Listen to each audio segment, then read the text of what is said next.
So as soon as we open the software, we see this. Man, I wish I looked like this while I was drawing. And no jokes, this shoddy takes like 2-3 business days to load. And as soon as we get on the app, we are greeted by whatever this is. See, I was drawing something random to test out the brushes before jumping into this video, so please do not judge. So after almost 4 years of using ibis paint, I am trying krita for the first time because I've used ibis so much, I'm bored by it and I had to take up a little bit of challenge. And out of all the apps in this world, I chose krita. And now as I'm recording this, I am drawing without any tutorials because any type of tutorial I watched, they all went above my head anyway, and I was just googling the things I wanted. So basically, I'm unaware. I have no idea how this shit works. So the first challenge as soon as we open the software is finding the reference window. Now ibis is pretty much straight on to business and the reference window is like literally right in front of you. It's very user friendly, but krita is a headache. And since I dived in without any preparation, now I can share my authentic experience. And if there are any krita users watching this, I am extremely sorry if this triggers you. Now, krita doesn't have a floating window. As far as I know, instead it sticks the reference just beside the canvas, which is pretty irritating to be honest, and I don't know why they've set the system up.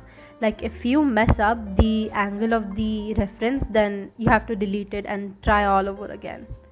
I don't really like this system, but I guess that's just how they roll. I think I really adapted to the sketching part well, and while using krita, I had this epiphany about saving my artwork. So basically, krita has two types of saves.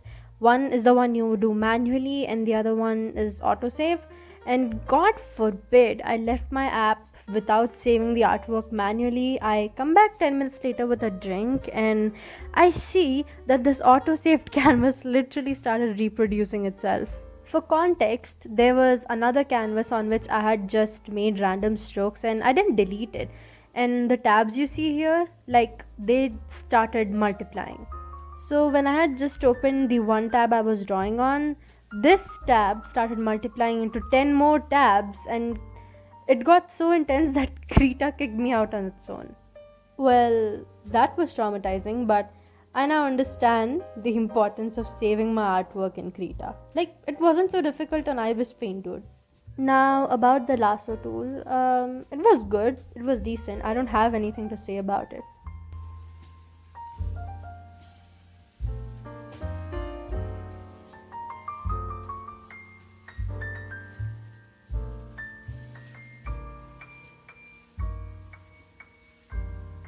As I draw, I don't even know if I'm using the right brush, but who cares? I think the art looks good for now.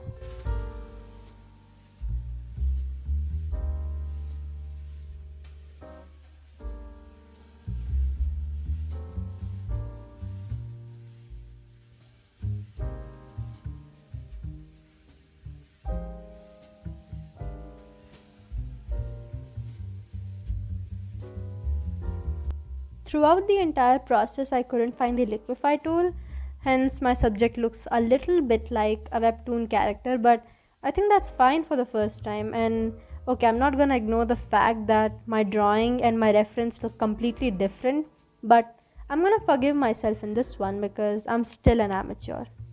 There was this one specific 3-hour tutorial I was trying to watch while having breakfast, but everything went above my head, and I think I ruined my morning breakfast. So that was a failed attempt at mixing productivity and breakfast because clearly I failed. I couldn't even make it past like 20 minutes of that tutorial. It was of 3 hours. He was also teaching how to draw.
I did not plan on this drawing looking like a mafia female alpha webtoon character, and I don't and I don't even know where liquefy is so that I could fix it.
Now, comparison time.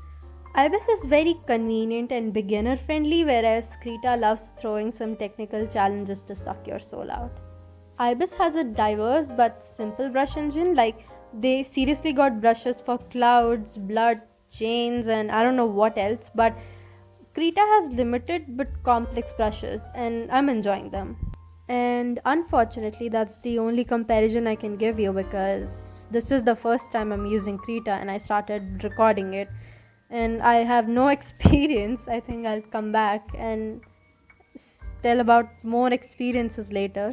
Overall, I would say that I've enjoyed Ibis for a good 4 years, okay? And no doubt, Ibis will always be my sweetheart, but I'm kind of bored with Ibis, and I think I should also try out different mediums and hopefully adapt.